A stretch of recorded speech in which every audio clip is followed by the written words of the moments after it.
Australia's Best Drivers car is not about raw horsepower, nor is it about how much a car costs. It's about how a car makes you feel when you're behind the wheel. And you never get a full idea of that unless a car's absolutely at its limit. Now, I'm not going to get it absolutely at its limit, but these guys, Luke Youlden and Greg Crick, will. And we're at Baskerville racetrack in Tasmania, one of the most challenging, gnarliest little tracks on this perfect Tasmanian day to try these 15 cars out. You can almost guarantee the heavens will open when you've got just one day to test at a racetrack. And that's exactly what happened on Australia's Best Drivers car. With standing water and almost constant rain, it was one of those days that we were happy to leave the fast laps to the professionals. But Luke and Greg's job wasn't to break lap records.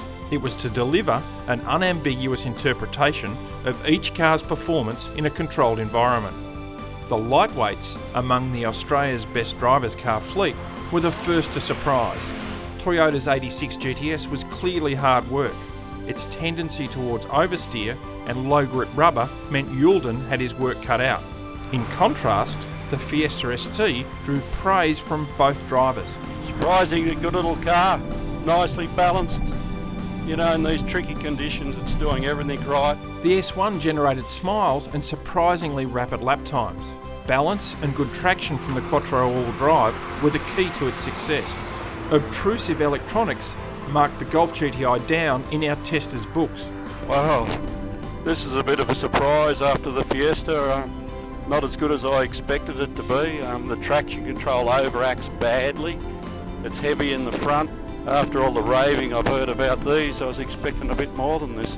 But the GTI wasn't alone. In tough conditions, some of the larger, more powerful and potentially faster cars struggled to cement any of their on-paper advantage. The Lexus RCF in particular was a handful. Okay, this time we're in the Lexus trying to do a lap of Baskerville if I can get the thing straight. Okay, so try and get back to second, up to third.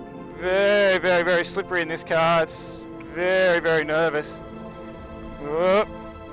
Doesn't really like the brakes too much either. Just feels like it's on slicks, to be honest. BMW's fancied M4 struggled to impress, and the Jaguar delivered almost too much of a good thing. Doesn't like third through there. Just battling oversteer all the way through this section. The engine sounds good, that's a positive. Not sure we can quite put it all to the ground though. And if you expected the all-wheel drive icons, Subaru's WRX STI and the Nissan GTR, to wipe the floor with the rest of the field, you'll also be disappointed. Yeah, once you get the knack of driving this thing, it's all about getting it straight and getting the power down and using the four-wheel drive system. It doesn't carry much corner speed at all. Oh, very slippery. And miss the apex at one. Go back to second gear for turn two. See, we're battling a little bit. Alright, just try and keep this thing on the track. Part of the challenge was tyre choice. Porsche's Cayman GTS, the GTR and the Renault Sport Trophy R all arrived with dry weather focused rubber. Of the trio, only the Porsche was singled out for positives at the track. Car feels safe, feels absolutely secure, even in these conditions. Very, very slippery. Beautiful feel through the steering. Even though the lap times aren't showing it because of the conditions, it just feels great. In the end, two cars with sensible rubber were the best at Baskerville, but to gift all of the praise onto the tyres would be unfair.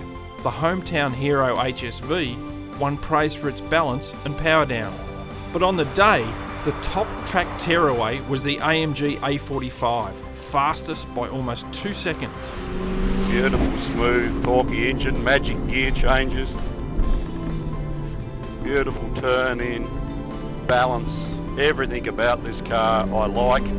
Just magic. Australia's Best Drivers car was never going to be won on the racetrack, but it could have been lost. Lap time wasn't the ultimate measure here.